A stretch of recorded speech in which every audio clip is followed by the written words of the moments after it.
오늘 예배 가운데 주신 우리 하나님 말씀은 요한복음 15장 1절에서부터 9절까지 말씀입니다. 신약성경 173면입니다. 자, 이 말씀을 저와 함께 교독하겠습니다. 제가 먼저 읽겠습니다. 나는 참 포도나무요 내 아버지는 농부라.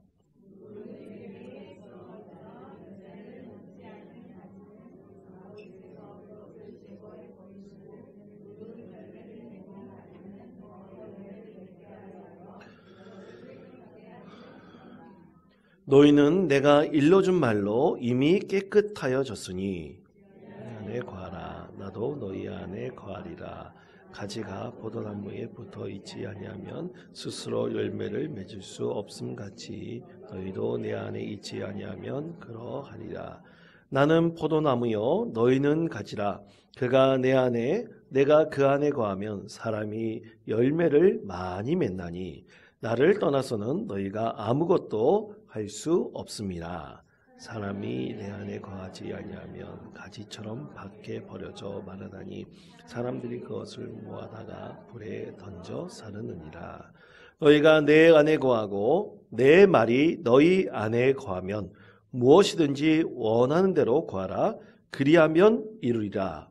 너희가 열매를 많이 맺으면 너희 아버지께서 영광을 받으실 것이요 너희는 내 제자가 되리라. 9절 말씀 우리 다 같이 읽겠습니다. 아버지께서 나를 사랑하신 것 같이 나도 너희를 사랑하였으니 나의 사랑 안에 거하라. 아멘.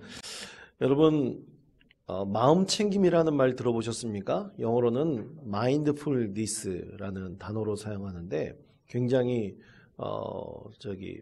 어려운 단어는 아닙니다. mindfulness 영어로는 또 그런데 사실 이것은 명상을 다른 말로 요즘에 아주 고급스러운 말로 그렇게 표현한 말이죠. 마음 챙김이라는 그런 뜻으로 사용하는데 전 대학원에서 박사과정에서 공부를 할 때 인지행동치료의 한 방법으로 이 마음 챙김 치료라는 것을 접해보게 되었습니다. 그런데 여러분 과연 마음 챙김이라는 것이 우리 기독교적으로는 어떻게 그것을 이해하고 우리가 해석할 수 있을까? 윤대영 교수라는 정신과 의사가 있습니다. 그가 잠깐 머리 좀 식히고 오겠습니다. 그런 책을 써가지고 굉장히 많이 인기를 누렸는데 그가 아주 유명한 강사입니다. 그래서 그는 마음에 충전을 해야 된다. 마음 챙김을 그는 마음에 충전을 하라. 그렇게 주장을 해요. 그래서 마음 충전하는 3가지 스킬이 있다고 합니다. 이 3가지 스킬 한번 들어보시기 바랍니다.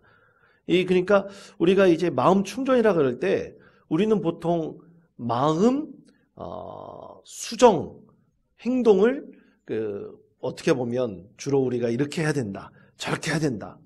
반드시 이렇게 해야 된다. 저렇게 해야 된다. 이것에 우리가 자꾸만 물들어져 있는 거예요. 그런데 마음 충전이라는 그런 게 아니에요.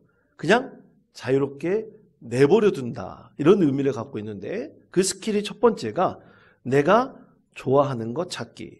그러니까 하루 10분 정도 산책을 하면서 그냥 자기 자신을 내버려 두고 그 안에서 내가 좋아하는 것이 과연 무엇인지를 한번 생각해 보라는 뜻이에요. 그리고 두 번째는 조용한 곳에서 밥 음미하며 먹기. 조용한 곳에서 밥을 어떻게 하라고요? 음미하면서 먹으랍니다. 여러분 우리 밥 먹을 때 그냥 막 먹잖아요. 한국 사람들이 밥 먹기는 아주 선수입니다. 굉장히 빨리 먹잖아요. 근데 그러지 말고 밥의 맛 하나하나를 음미하면서 천천히 한번 먹어보라는 얘기죠. 그리고 세 번째는 슬픈 영화나 슬픈 드라마 등을 주 1회 감상하기. 그러니까 한번 마음이 슬프게 이렇게 자기 자신을 내려놓으라. 그런 뜻입니다. 너무 긴장되어 있기 때문에 그렇게 내려놓으면 마음에 고갈된 것을 좀 충전하고 다른 말로 마음 챙김 이렇게 말할 수 있을 것 같습니다. 그런데 여러분 이 마음 챙김이라는 용어는 아까 말씀드렸듯이 이 상담학에서는 인지행동 치료의 한 방법으로 이렇게 받아들입니다. 그래서 여러분 이 명상법이 어떻게 보면 사람의 마음을 굉장히 잘 다루고 또 차분하게 해서 이 심리적으로 굉장히 우울감을 느끼고 그 우울감을 느끼게 근원이 두려움에서부터 시작하는데 그 두려움을 잠시 내려놓고 또 그런 것을 통해서 이 우울감이나 또 너무나 흥분된 네 마음을 좀 잠시 내려놓는 것을 통해서 이제 치료할 수 있다. 그런 뜻을 가지고 있는 것이죠.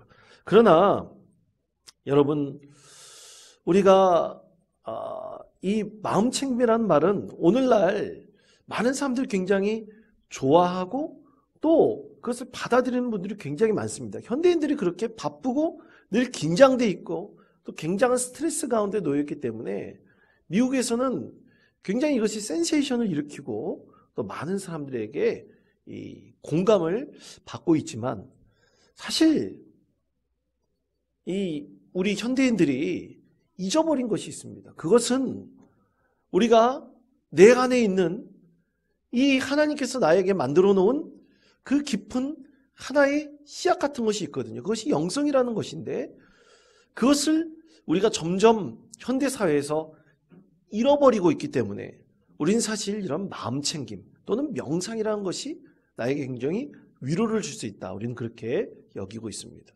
그러나 여러분, 사실 이 모든 것들이 성경 안에서도 특히 우리 그리스도교 안에서도 분명히 잠재되어져 있고 분명히 내재되어져 있습니다.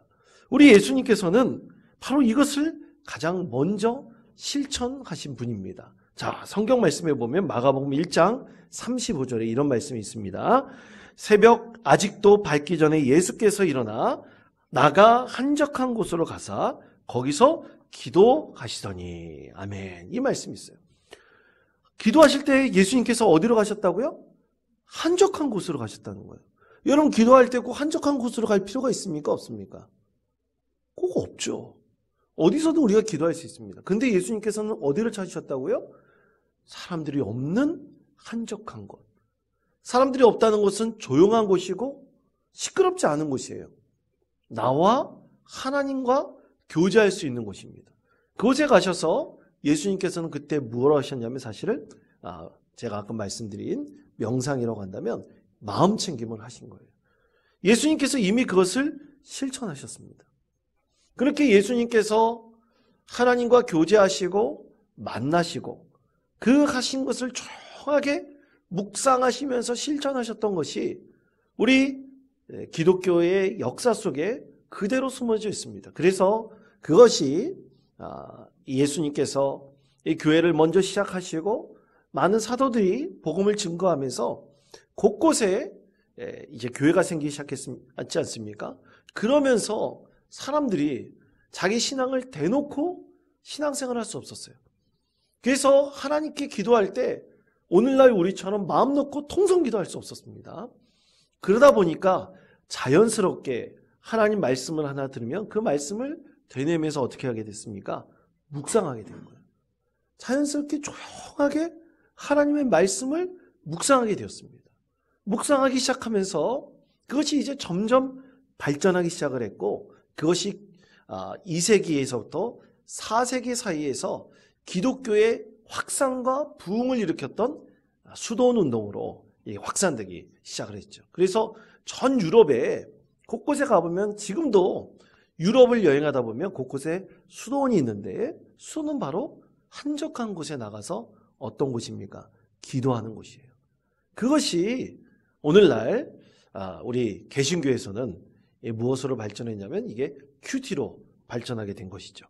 그래서 하나님 말씀을 가지고 우리가 묵상한다는 것은 사실 대단한 놀랍고 참으로 그 기적과 같은 은혜가 그 가운데 부어지게 되며 그 안에 치유의 능력이 있음을 분명히 우리는 알 수가 있습니다. 자, 오늘 말씀에서도 이렇게 말씀합니다. 자, 요한복음 15장 1절의 말씀을 다 같이 한 목소리로 읽겠습니다.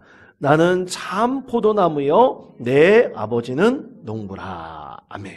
자, 이 말씀은 굉장히 중요한 영적 개념이 담겨 있습니다.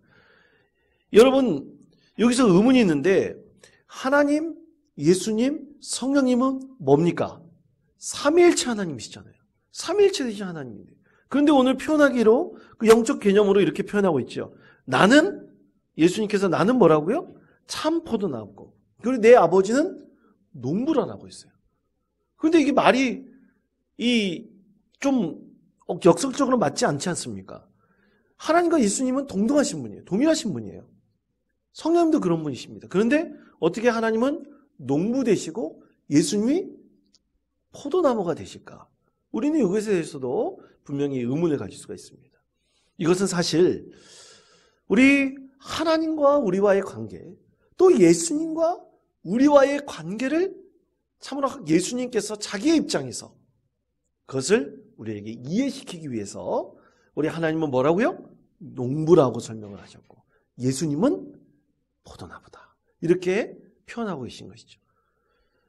그렇게 예수님께서는 이 하나님의 농부 되심과 예수 그리스도의 참 포도나무 되심을 오늘 우리 말씀을 통해서 아주 중요한 영적 개념으로 우리에게 말씀하고 계시죠. 여러분 요즘에 포도가 많이 나죠? 그렇죠? 이제 곧 추석이 다가오니까 포도 열매가 굉장히 많이 열리고 있습니다. 저도 얼마 전에 한 성도님이 선물하셔가지고 맛있게 포도를 먹었습니다. 근데 여러분 이 포도가 주렁주렁 달려있을 때, 그쵸? 이 포도 송이를 여러분 고르실 때, 이 주렁주렁 이제 우리가 과수원에 가서 따지 않고, 우리가 마트에 가가지고 포도를 살 때, 여러분 어떤 기준으로 포도를 사세요? 예? 그렇죠. 싱싱한 걸 잘 몰라요. 근데 알이 어떻게 되는 걸 사요? 가득 차 있는 걸 사죠. 그렇죠? 그런데 여러분 포도 중에서 알이 가득 차 있지 않은 포도가 있다는 거 여러분 아십니까? 여러분 그것을 가리켜 너슬포도라고 하고 바라포도라고 합니다. 너슬포도 또는 바라포도. 근데 이 너슬포도와 바라포도가 분명히 있어요. 근데 사람들은 이 너슬포도를 사지 않아요. 왜지요? 당연히 이 포도 송이가 풍성하지 않기 때문이에요. 탐스럽지 않기 때문에 시장에 내봤자 안 팔리겠죠. 그렇기 때문에 상품성이 떨어지는 포도예요. 그런데 여러분 참 재밌는 것이 이 포도 열매는 흥부의 법칙이 필요합니다. 여러분 흥부가 자식들이 많았잖아요. 그러면 콩 한 쪽이라도 나눠 먹으려면 얼마나 배고팠겠어요.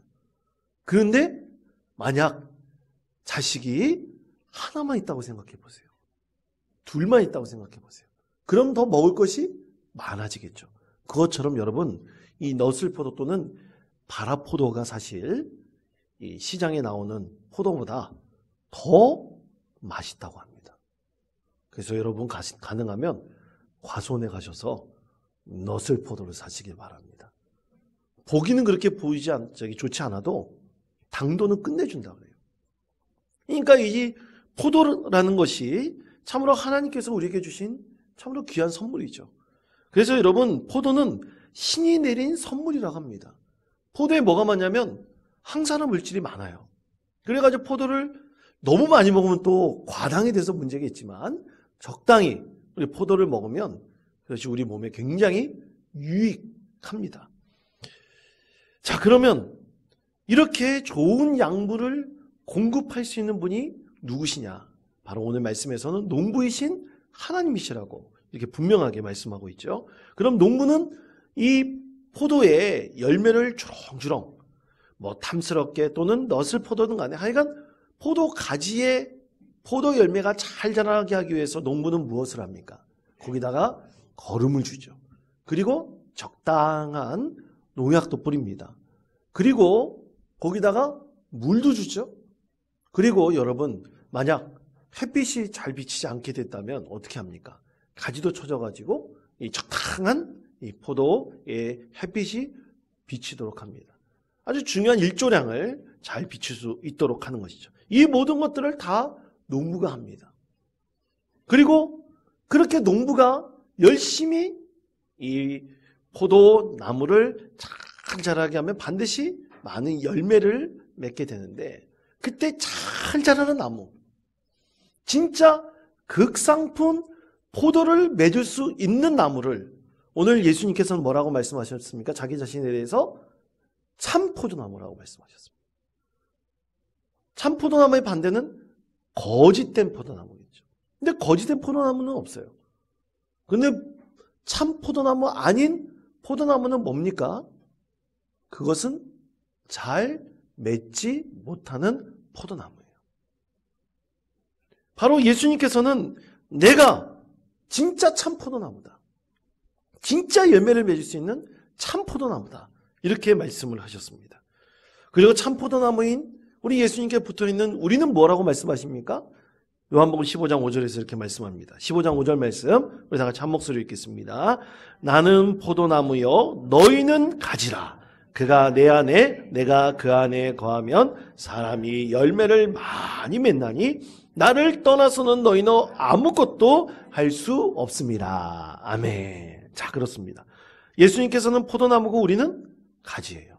예수님은 그냥 포도나무가 아니라 참 포도나무입니다. 그러니까 우리는 참 포도나무에 붙어 있어야 돼요. 거짓 포도나무에 붙어 있으면 안 됩니다. 진짜 포도나무에 딱 붙어 있어야 됩니다. 그렇게 포도가 나무에 우리가 가지로서 딱 붙어 있고 또 그렇게 온전히 붙어 있어야지 우리는 영양분을 충분히 공급받아가지고 열매를 분명하게 맺을 수 있는 것이죠. 우리 농부이신 하나님께서는 이 참 포도나무이신 예수님께서 잘 자라나도 거기에 충분한 양분을 공급하시는 분이십니다. 그 양분이 공급되면 우리 예수님을 통해서 우리에게도 가치된 우리에게도 그 양분은 충분하게 공급됩니다. 정말 충분하게 공급됩니다. 그냥 막혀 있으면 안 됩니다. 가지의 줄기에 그 영분이 공급되는 관이 좁아져 있어도 안 됩니다. 우리는 그 가지로서 충분히 온전히 예수님께 다 붙어있는 가지가 되어야 합니다. 그럼 그렇게 붙어있게 하는 방법이 뭡니까? 방식이 뭡니까? 존 칼빈은 진정한 하나님의 은혜의 통로를 말씀과 성례전이라고 그랬어요. 말씀과 성례전이라고 그랬어요. 왜냐하면 그때는 말씀과 성례에 대한 의미가 너무나 회파됐기 때문이에요. 그럼 여러분 우리가 진정으로 하나님의 은혜를 받을 수 있는 양분을 충분히 공급받을 수 있는 은혜의 통로, 축복의 통로는 여러분 뭡니까? 그것은 바로 예배하고 기도하는 거예요. 예배하고 기도하는 것에 우리는 충분한 믿음의 양식을 공급받을 수 있습니다. 그러므로 여러분, 사랑하는 성도 여러분, 우리가 진정한 온전한 가지, 격가지가 아니에요. 온전한 가지가 되려면 무엇을 열심히 해야 됩니까? 예배하고 기도하는 것을 최선을 다해야 됩니다. 여러분 보십시오. 예배하고 기도를 등한시한 사람 하나는 반드시 시련 가운데 놓일 때 금방 무너져 버리게 됩니다. 그러나 예배와 기도로 늘 예수 그리스도의 이 참 포도나무에 붙어 있어서 온전한 가지가 되기를 간절히 원하는 믿음의 사람은 세상의 시련과 고난이 있더라도 그것을 충분히 감당할 수가 있습니다. 그렇기 때문에 마귀의 시험과 마귀의 그 관계가 그 시험을 충분히 이길 사람에게 더 많이 임하게 되는 것입니다. 그러므로 사랑하는 성도 여러분, 예수님께서 오늘 우리에게 말씀하셨습니다. 말씀의 제목이 뭐죠? 내 안에 거하라입니다. 내 안에 거하라는 것은 그냥 붙어 있으면 안 되는 거예요. 그냥 붙어 있으면 안 됩니다. 충분히 하나님께로부터 주시는 그 은혜의 양식을 공급받을 수 있도록 우리가 충분하게 막혀있는 것 없이 혈관에 막힘이 없이 충분하게 공급받을 수 있도록 붙어 있어야 하는 것입니다. 자, 그렇다면 우리가 이렇게 충분히 공급받기 위해서 하나님께서 우리에게 오늘 말씀을 통해서 예수님께서 우리에게 이 말씀을 통해서 우리 믿음의 삶에 요구하시는 것이 있어요. 이 두 가지를 말씀을 하십니다. 첫째는 뭐냐? 우리 다 같이 제가 먼저 읽고 여러분 따라해 주시기 바랍니다. 꼭 열매 맺는 가지가 됩시다. 꼭 열매 맺는 가지가 됩시다. 아멘. 뭐라고요? 꼭 열매 맺어야 됩니다. 자, 요한복음 15장 2절 말씀 다 같이 한 목소리로 읽겠습니다. 무릇 내가 붙어 있어 열매를 맺지 아니하는 가지는 제거해 버리시고 무릇 열매를 맺는 가지는 더 열매를 맺게 하려 하여 그것을 깨끗하게 하시느니라. 아멘. 참 놀라운 영적인 법칙이 여기에도 담겨져 있습니다. 반드시 열매 맺어야 돼요. 여러분 믿음의 사람은 반드시 열매 맺어야 됩니다. 그렇기 때문에 온전하게 붙어 있어야 된다는 뜻이에요. 그럼 열매 맺지 않는 가지는 어떻게 되는가? 그 가지는 하나님께서 어떻게 하시겠다고 그랬습니까? 잘라버리시겠다고 그랬어요. 자, 여러분 이렇게 필요 없는 가지를 잘라버리는 것을 뭐라고 하죠? 가지치기라고 그러죠. 가지치기라고 합니다. 이 가지치기에는 두 가지가 있다 그래요. 화면 잠깐 보여주시면 이 전지가 아니라 정지입니다. 정지 작업이 있고 전정 작업이 있다고 합니다. 그래서 이 정지 작업은 뭐냐? 생장에는 무관한 필요 없는 가지, 또 생애에 방해되는 가지들을 제거하는 거예요. 그럼 전정 작업은 뭐냐? 전정 작업은 수목의 관상이나 결실을 맺는 것, 또 생육 상태를 조절하기 위해서 어떻게 하는 거예요? 필요 없는 가지들을 잘라주는 거예요. 그러니까 의미가 좀 차이가 있죠. 가지치기에 있어서 정기 작업의 목적과 정정 작업의 목적이 분명히 차이가 있습니다. 그러면 오늘 예수님께서 오늘 우리에게 말씀하시는 하나님께서 가지치기 하시겠다. 화면을 바꾸시기 바랍니다. 가지치기 하시겠다라는 이 메시지는 정지 작업입니까? 정정 작업입니까? 전정 작업이죠. 필요 없는 가지를 잘라버리겠다. 그럼 여러분 전정 작업할 때 필요 없는 가지가 어떤 것들이 있을까요? 화면을 또 한번 보시기 바랍니다. 그림이 있는데 여러분 그림 잘 보이시나요? 예, 잘 안 보이시는 분들 계실 거예요. 제가 불러드릴게요. 어떤 가지들이 있는가? 교차한 가지, 이 교차 이렇게 교차되어 있는 가지, 웃자란 가지라는 게 있어요. 그러니까 쭉 삐져나온 가지. 그리고 안으로 향한 가지, 아래로 향한 가지, 줄기에서 움돋은 가지, 얽힌 가지, 밑에서 움돋은 가지, 평행한 가지. 이런 것들을 어떻게 해야 됩니까? 전정 작업을 통해서 잘라버려야 돼요.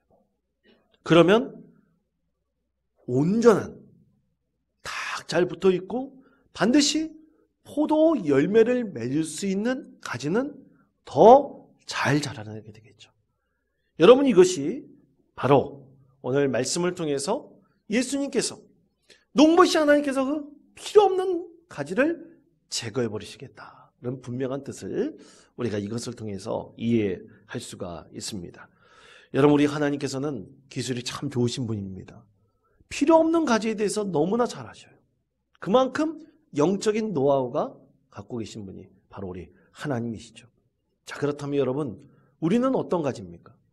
우리는 정말 하나님 앞에 필요한 가지가 되기를 원합니까? 아니면 쓸모없는 가지가 되기를 원합니까? 우리는 이것에 대해서 내 스스로를 분명히 알아야 하죠. 내가 정말 예수 그리스도라는 참 포도나무, 가짜 포도나무 아니라 참 포도나무에 붙어 있다면 반드시 어떻게 돼요? 꼭 열매를 맺어야 돼요.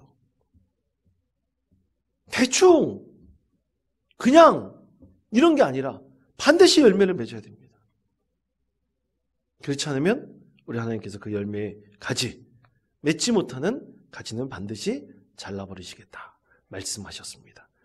그러므로 우리가 믿음의 사람으로서 가장 먼저 선행해야 될 것은 그래도 어디에 붙어 있어야 됩니까? 예수님께 붙어 있어야 됩니다. 예수님께 꼭 붙어 있으셔야 됩니다. 대충 붙어 있으면 안 되고 꼭 붙어 있어야 됩니다. 그리고 좋은 자리에 붙어 있어야 돼요. 여러분 줄기도 이 관이 있지 않습니까? 이 관에 딱 붙어 있어야지 이상한 데 붙어 있으면 당연히 가지는 자라나지 않겠죠. 그래서 우리는 바른 예수님께서 우리 농부이신 하나님으로부터 공급되는 그 곡물을 받기 위해 반드시 예수님께 딱 붙어 있어야 되고 그리고 관에 그 곡물 받을 수 있는 관에 잘 붙어 있을 수 있도록 우리 늘 구해야 될 것입니다. 그리고 두 번째가 있습니다. 만난 열매를 맺는 가지가 됩시다. 저를 따르시기 바랍니다. 만난 열매를 맺는 가지가 됩시다. 만난 열매를 맺는 가지가 됩시다. 두 번째는 반드시 열매를 맺더라도 그냥 열매 맺는 게 아니에요. 맛 좋은 포도 열매를 맺어야 됩니다. 자, 요한복음 15장 7절에서부터 9절까지 말씀 우리 한 목소리로 함께 읽겠습니다. 너희가 내 안에 거하고 내 말이 너희 안에 거하면 무엇이든지 원하는 대로 구하라. 그리하면 이루리라. 너희가 열매를 많이 맺으면 내 아버지께서 영광을 받으실 것이요 너희는 내 제자가 되리라.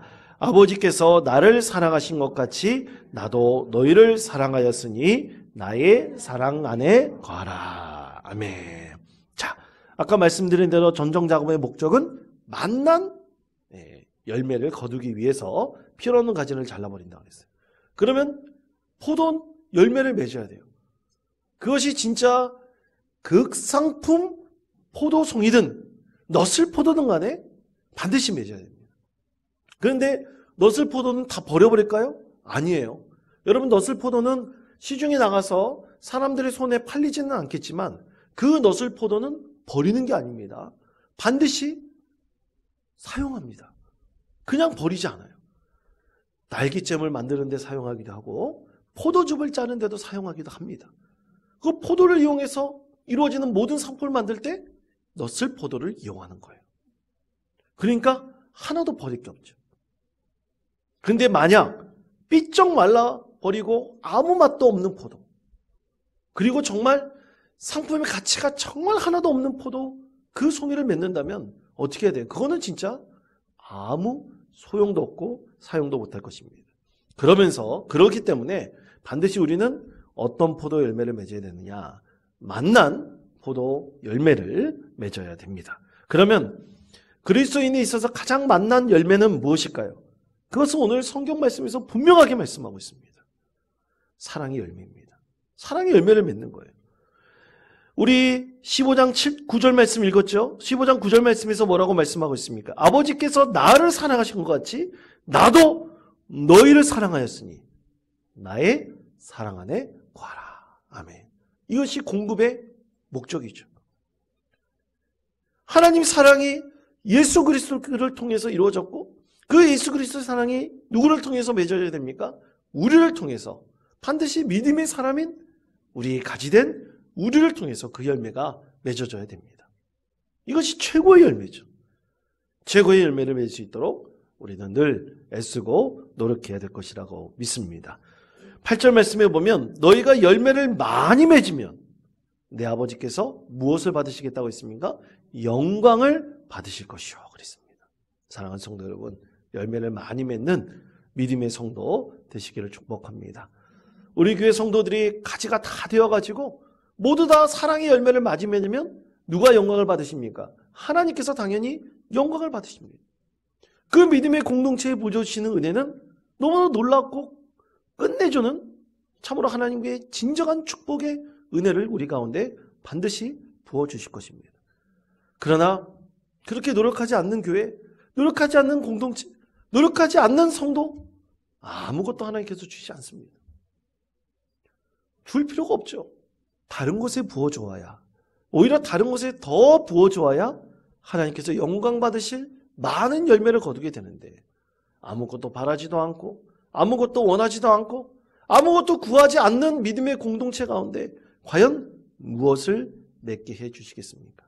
여러분, 요한복음 15장 7절 말씀, 우리 다시 한번 이 말씀을, 요한복음 15장 7절 말씀 다시 한번 한 목소리로 읽겠습니다. 너희가 내 안에 거하고 내 말이 너희 안에 거하면 무엇이든지 원한 대로 구하라. 그리하면 이루리라. 아멘. 뭐라고 말씀하셨습니까? 무엇이든지 원한 대로 구하라. 사랑하는 성도는 그렇습니다. 믿음의 원칙은 바로 이것입니다. 우리 예수님께서는 예수님께 붙어있는 모든 가지들이 제자 되기를 원하셨습니다. 그렇게 제자를 만들어 가셨습니다. 그 중에서 딱 11명의 제자를 구하셨고, 또 예수님께서 죽으시고 부활한 다음에 마가의 다락방에 모여서 120명의 사람들이 함께 기도할 때 성령의 은혜를 경험했습니다. 그 가운데서도 예수님의 뜻을 따른 자가 있었고 그렇지 않는 자들이 있었습니다. 그 가운데서 진정한 예수님의 제자들이 있었기 때문에 오늘날 수천 년이 지난 이 자리에 우리는 예수를 믿는 믿음의 사람이 될 수 있었습니다. 그러므로 사랑하는 성도 여러분, 반드시 열매 맺는 믿음의 제자 되시기를 축복합니다. 전에 섬기던 교회에서 제자훈련 열심히 했습니다. 제자훈련 굉장히 힘듭니다. 받는 성도도 힘들고 진행하는 이 가르치는 자도 굉장히 힘듭니다. 근데 제자훈련의 가장 핵심은 뭐냐면, 여러분 매주 모여서 배우고 하는 게 아니에요. 제자 훈련을 하면 할수록 진정한 핵심은 성경 말씀 읽는 것입니다. 그리고 예배하고 기도하는 것입니다. 그리고 말씀 묵상하는 거예요. 이게 가장 큰 핵심인데 대부분 제자 훈련이 실패하는 교회들은 이 말씀 읽기, 예배와 기도하기, 그리고 말씀 묵상이 전혀 이루어지지 않아요. 그런 자들이 제자 훈련 받겠다고 앉아 있습니다. 그럼 뭡니까? 아, 내가 제자 훈련 받았다 하는 하나의 상장만 받을 뿐이죠. 근데 그 상장이 무슨 소용이 있습니까? 결국 그렇기 때문에 제자 훈련을 하는 교회들이 실패하고 있는 이유가 바로 여기에 있습니다. 사랑하는 성도 여러분, 우리 교회는 참으로 하나님께서 감사하게도 세 가지 말씀 훈련을 시키도록 했습니다. 성경 읽기와 그리고 말씀 공부와 그리고 뭡니까? 필사하는 거예요. 여러분 필사하신 분 계시나요? 필사하신 분 있습니까? 이제 저희 교회도 어떤 교회 가봤더니 필사한 것을 전시해 놨더라고요. 그래서 우리 교회도 한번 전시를 해놔야 되겠다. 이렇게 한번 하려고 생각하고 있습니다. 이제 많은 분들에게 교감이 되도록. 여러분, 가장 근본이, 신앙의 근본이 예배하고 기도하는 것이면서 그것을 채워나갈 수 있는 것이 바로 이 말씀에 있어요. 말씀을 꼭 읽으시고 또 말씀을 늘 가까이 하시고 말씀으로 여러분의 인생의 문제를 해결해 나갈 수 있는 지혜를 얻으시기를 축복합니다.